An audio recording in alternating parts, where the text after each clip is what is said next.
விளக்கை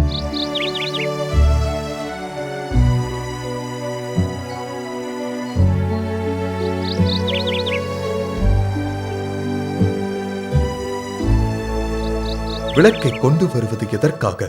மரக்காலின் உள்ளேயோ கட்டிலின் கீழேயோ வைப்பதற்காகவா? விளக்குத்தண்டின் மீது வைப்பதற்காக அல்லவா? வெளிப்படாது மறைந்திருப்பது ஒன்றும் இல்லை, வெளியாகாமல் ஒளிந்திருப்பது ஒன்றும் இல்லை. நீங்கள் கேட்பதை குறித்து கவனமாயிருங்கள். நீங்கள் எந்த அளவையால் அளக்கிறீர்களோ அதே அளவையால் உங்களுக்கு அளிக்கப்படும், இன்னும் கூடுதலாகவும் கொடுக்கப்படும். ஏனெனில் உள்ளவருக்கு கொடுக்கப்படும், இல்லாதவரிடமிருந்து உள்ளதும் எடுக்கப்படும்.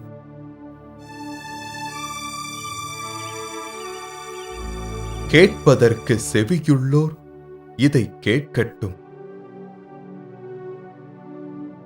உம் தாயும் சகோதரரும் உமக்காக வெளியே காத்துக் கொண்டிருக்கிறார்கள், உம்மை காண விரும்புகிறார்கள். யார் என்னுடைய தாய்? யாரெல்லாம் என்னுடைய சகோதரர்கள்? கடவுளின் வார்த்தைக்கு செவிமடித்து அதன்படி செய்பவர் எனக்கு தாய், எனக்கு சகோதரர்கள். கடவுளின் இறையாட்சியின் நற்செய்தியை அறிவிப்பதே எனது தலையாய கடமையாகும். அதற்காகத்தான் நான் இங்கு வந்துள்ளேன்.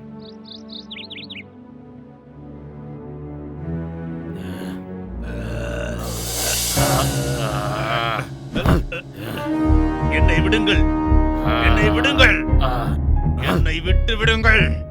அவனை நான் விடப் போவதில்லை. அமைதியாக இரு மகனே, அமைதியாக இரு. என்னை விடுங்கள், என்னை விட்டு விடுங்கள். இவர்களை சங்கிலியால் கட்டுங்கள், இல்லை என்றால் ஒருவரை ஒருவர் மாய்த்துக் கொள்வார்கள். நீ அமைதியாக இரு. நான் சொல்வதை கேட்கப் போகிறாயா இல்லையா? என்னை விடுங்கள். சங்கிலியால் இவர்களை கட்டுவோம், வாருங்கள்.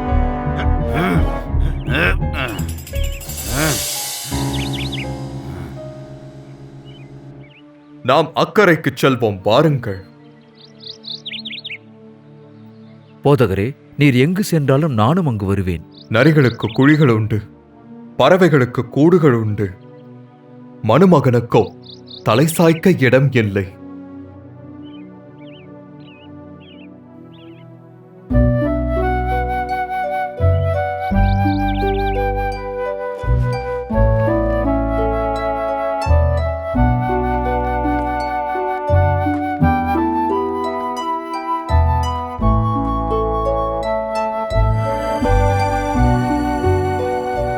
என்னை பின்தொடர்ந்து வா.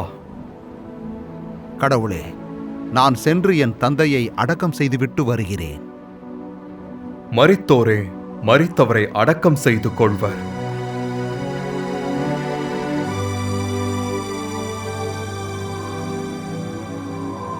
மரித்தவரே மரித்தவரை அடக்கம் செய்வாரா? உனக்கு ஏதாவது புரிகிறதா? எனக்கு அவர் போதனைகளில் பல புரிவதில்லை. ஆனால் பின்னர் எனக்கு அந்த ஞானம் கிடைக்கும் என்று நம்புகிறேன். திருப்பாடலில் சொல்லியிருப்பது போல ஆண்டவரின் செயல்களை எடுத்துரைக்கவே நான் சாவாமல் வாழ்வேன். ஓ, இறையாட்சியின் நற்செய்தியை அறிவித்து அவரை பின்தொடர்வதே உயிரோடு வாழ்பவர்கள் என்று அர்த்தமா? ஆம், மற்றவர்கள் எல்லாம் ஆவியிலேயே செத்தவர்கள். ஓ, இப்பொழுது எனக்கு புரிந்துவிட்டது. இயேசுவை நம்புபவர்கள் நிலைவாழ்வை பெறுவர். ஆண்டவரின் செயல்கள் அற்புதமானவை. அனைத்து மக்களுமே இவ்வாறு வாழ அழைக்கப்பட்டுள்ளனர் என்பதை உணர்ந்து கொள்வர்.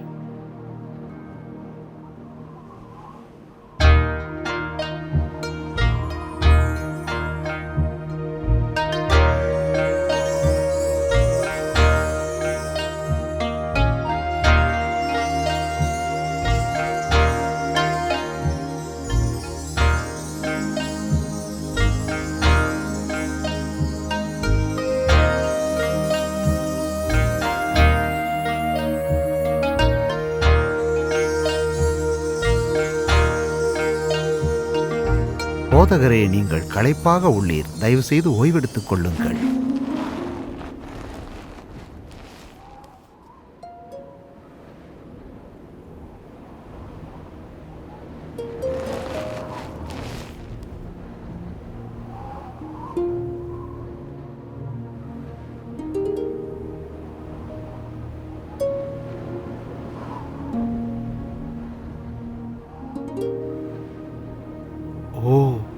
போதகர் நன்றாக உறங்கிவிட்டார்.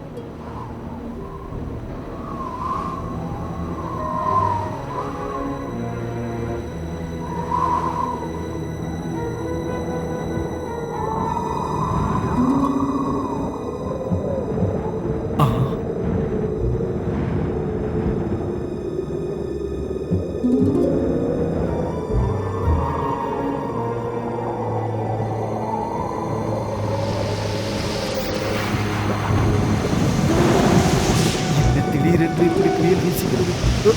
ஓ கடவுளே, துன்பங்கள் துயரங்கள் திடீரென்று எதிர்பாராத நேரத்தில் வரும். கடவுளே கடவுளே, என்ன இது? மிக கடுமையான புயலாக இருக்கிறது. உயரமான அலையும் பலத்த மழையும் பெய்கிறதே. ஏன் இவ்வளவு கஷ்டமான சூழ்நிலை? பலத்த காற்று அடித்துக் கொண்டிருக்கிறதே, மழையும் பெய்கிறது. இது எப்போது நிற்கப் போகிறதோ ஒன்றும் புரியவில்லை. கடவுளால் மட்டுமே நம்மை காப்பாற்ற முடியும். நாம் இறக்கப் போகிறோம். கடவுளே, எங்களை காப்பாற்றும். கடவுளே, எங்களை காப்பாற்றும். ஆபத்தில் இருக்கிறோம். கடவுளே, எங்களை காப்பாற்றும். இந்த புயலும் மழையும் எங்களை மூழ்கடிக்கிறது. கடவுளே,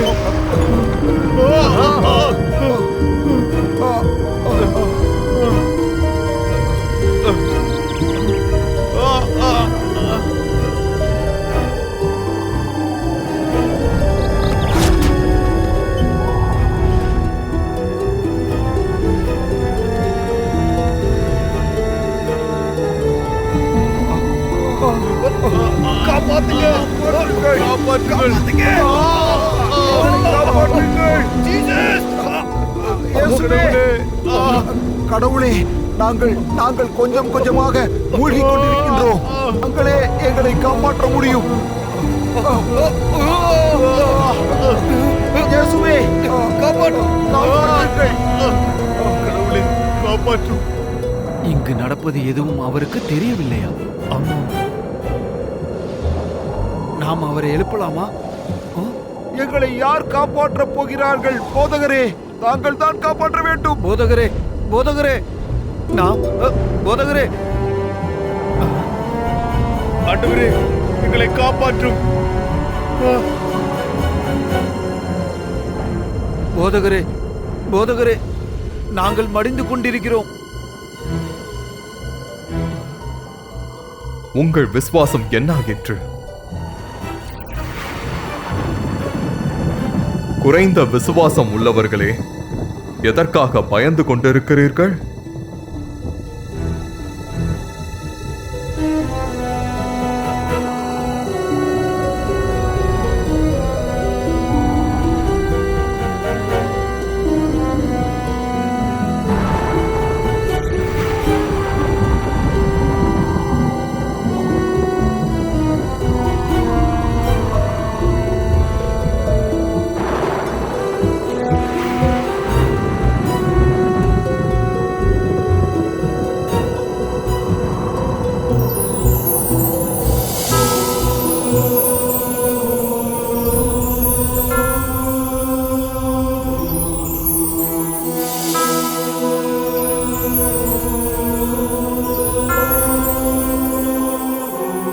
அமைதியாயிரு,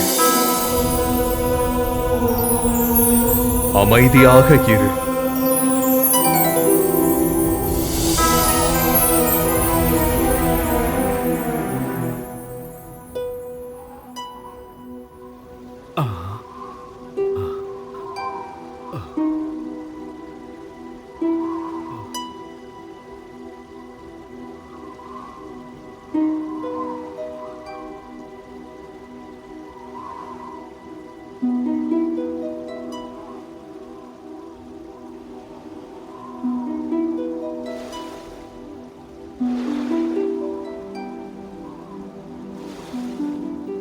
எப்பேற்பட்ட மனிதர் இவர்! காற்றும் கடலும் இவருக்கு கீழ்ப்படுகின்றது. என் தேவனே, என் கடவுளே! போதகரே, அப்பேற்பட்ட புயலில் உம்மால் எப்படி தூங்க முடிந்தது? ஏனெனில் இது கற்பாறையின் மீது கட்டப்பட்டது. கடவுளே, என் கற்பாரை, அரண், என்னை விடுவிப்பவன். கடவுளே, என் தேவனே, உம்மில் நான் அடைக்கலம் புகுவேன். மீட்பின் அரசர், என் கோட்டை, என் நம்பிக்கை. நீங்கள் கேள்விப்பட்டதில்லையா? உங்களை படைத்த கடவுள் இதை உங்களுக்கு சொல்கிறார். இஸ்ராயேலே, உன்னை நான் உருவாக்கினேன். பயப்படாதே, நான் உன்னோடு இருக்கிறேன். உன் பெயர் சொல்லி அழைத்தேன். நீ எனது பிள்ளை. நீ தண்ணீர் வழியாக செல்லும் பொழுது நான் உன்னோடு இருப்பேன். ஆதலால் நீ எதற்கும் கவலைப்படாதே.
வன்முறைகள் அனைத்தும் சாத்தானிடமிருந்து வருகிறது. இதை எப்படி நிறுத்த முடியும்? கடவுளால் மட்டுமே தீய சக்திகளிடமிருந்து நம்மை விடுவிக்க முடியும். நீ இந்த திருப்பாடலை கேட்டிருக்கின்றாயா? நீரே என் கோட்டை, அரண், தெய்வம். நான் தீயோனைக் கண்டு பயப்படுகிறேன். பயப்படாதே, கடவுள் நம்மோடு இருக்கும்போது நமக்கு எதிராக நிற்பவர் யார்? கடவுள் மட்டுமே நம்மை தாங்கக்கூடியவர். அவரால் எல்லாம் கூடும்.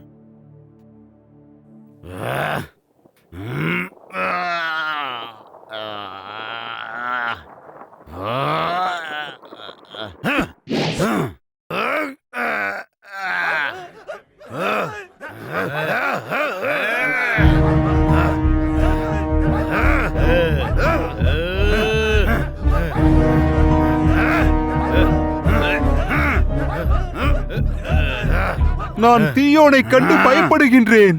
பயப்படாதே, கடவுள் நம்மோடு இருக்கும்போது நமக்கு எதிராக இருப்பவர் யார்? அவைகள் நம்மை தாக்குமா?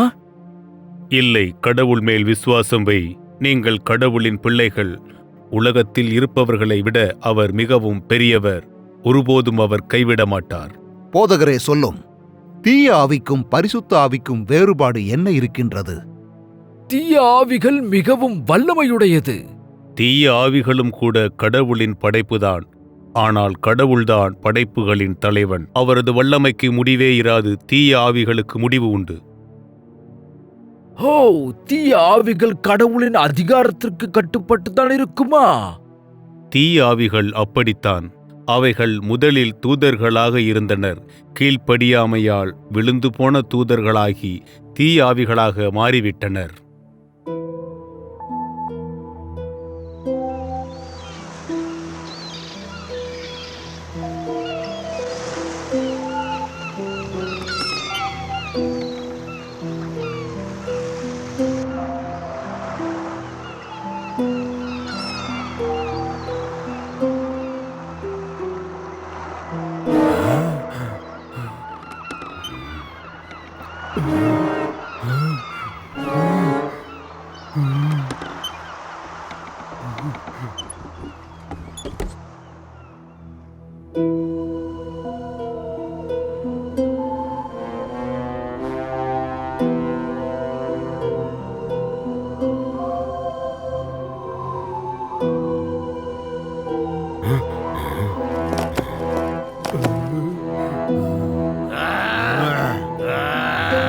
கடவுளே, எங்களுக்கு உதவுங்க, எங்களை காப்பாத்துங்க.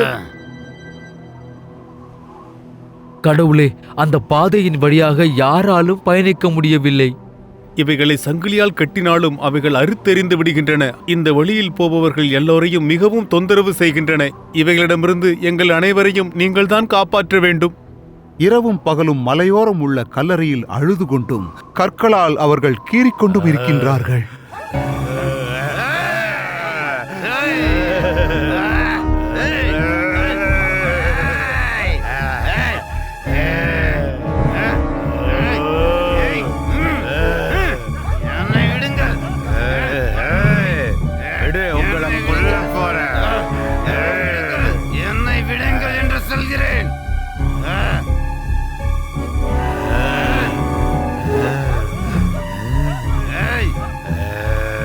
அமைதியாயிரு.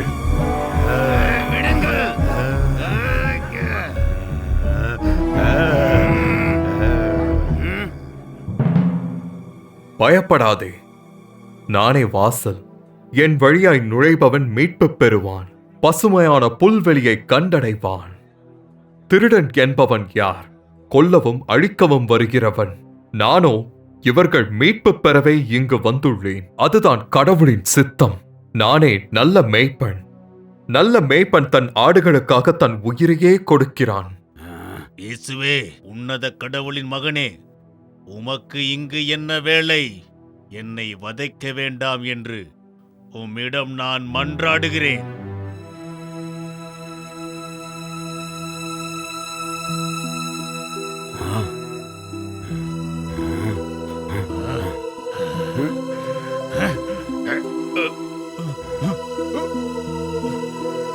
தீய ஆவியே, இந்த மனிதர்களை விட்டு வெளியே வா.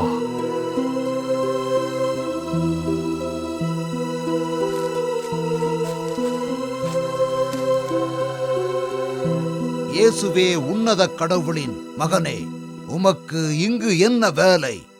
என்னை வதைக்க வேண்டாம் என்று உம்மிடம் மன்றாடுகிறேன்.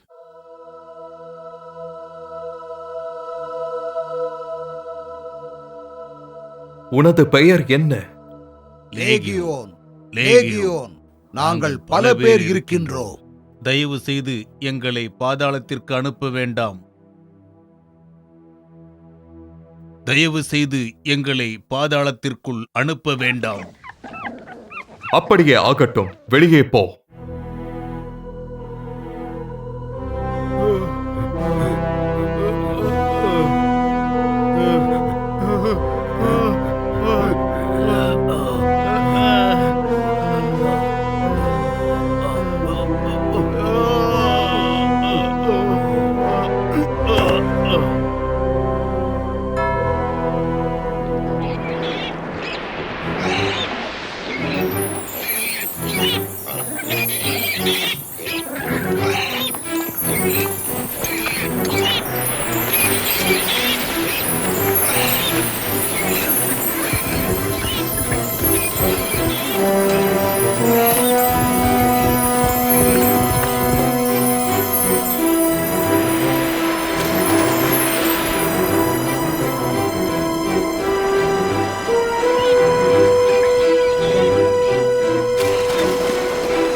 ஐயோ, நாம் அனைத்தையும் இழந்து விட்டோம். கடவுளே, நாங்கள் இப்பொழுது என்ன செய்வோம்? நாங்கள் எங்கள் பன்றிகளை இழந்து விட்டோம். ஏறக்குறைய 2000 பன்றிகள்.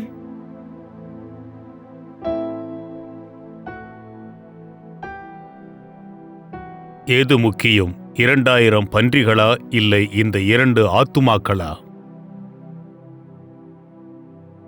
கடவுளின் ஆவி என் மேலே, ஏனெனில் கடவுள் என்னை அபிஷேகம் செய்துள்ளார். உள்ளம் உடைந்தோரை குணப்படுத்தவும், தனிமையானவர்களுக்கு மகிழ்ச்சி அளிக்கவும், கட்டுண்டவர்களுக்கு விடுதலை அளிக்கவும், சிறைப்பட்டோரை விடுவிக்கவுமே என்னை அனுப்பியுள்ளார். ஓ கடவுளே, விண்ணையும் மண்ணையும் படைத்தவரே, என் கண்கள் மீட்பை கண்டது. இறைவாக்கு நிறைவேறிவிட்டது. கடவுள் தம் மகிமையின் ஆடையால் உங்களை மூடுவாராக. இப்போது நீங்கள் மீட்படைந்து விட்டீர்கள்.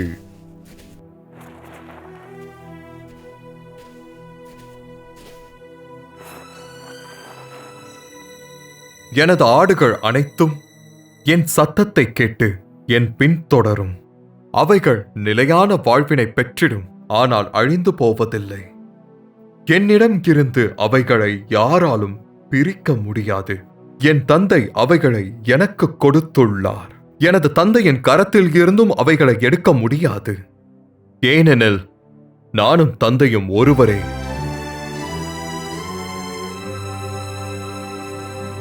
தயவு செய்து எங்களை உங்களோடு வர அனுமதிக்க வேண்டும். வீட்டிற்கு சென்று உங்கள் குடும்பத்திடம் இதைச் சொல்லுங்கள். கடவுளின் ஆவி உங்களை விடுதலையாக்கிற்று என்று.